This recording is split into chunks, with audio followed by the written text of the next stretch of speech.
ఈశ్వరమ్మ గారి ప్రస్తుత వయసు 76 సంవత్సరాలు. వీరు అప్పట్లో ఎంఎస్సీ వరకు చదివి తన చదువుకు సంబంధించిన ఉద్యోగ బాధ్యతలు నిర్వర్తించారు. చివర్లో మాంటిసోరీ కాలేజీలో ప్రిన్సిపల్గా ఉద్యోగ బాధ్యతలు నిర్వర్తించి పదవీ విరమణ పొందారు. ఈశ్వరమ్మ గారి భర్త సుభాష్ బాబు గారు కూడా ఉన్నత చదువులు చదివి చదువుకు తగ్గ ఉన్నత ఉద్యోగ బాధ్యతలు నిర్వర్తించి 2010 సంవత్సరంలో పదవీ విరమణ పొందడం జరిగింది. వీరి విశ్రాంత జీవితం ఆరోగ్యంగా ఆనందంగా గడపడానికి సరైన దారి ఇంటి పంట అని గుర్తించి 6 సంవత్సరాల నుంచి తమ ఇంటి మిద్దె మీద మిద్దె తోటను పెంపకం చేస్తున్నారు. మిద్దె తోటతో పాటు ఇంటి చుట్టుపక్కల కూడా కొన్ని రకాల పండ్ల మొక్కలు పెంపకం చేస్తున్నారు.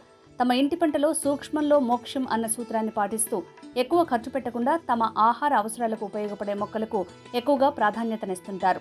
సాధ్యమైనంత వరకు తమ ఇంటి పంట ద్వారానే తమకు అవసరమయ్యే ఆకుకూరలు, కూరగాయలు, కొన్ని రకాల పండ్లను పొందుతుంటారు. 76 సంవత్సరాల వయసులో కూడా ఇంటి పంటకు సంబంధించి పలు రకాల పనులు తామిద్దరే చేసుకుంటూ బరువు పనులకు కూలీల మీద ఆధారపడుతూ నేటి యువతకు స్ఫూర్తిని అందిస్తున్న ఈశ్వరమ్మ గారి పట్టుదలకు చేస్తున్న చిరు సత్కారం ఇది.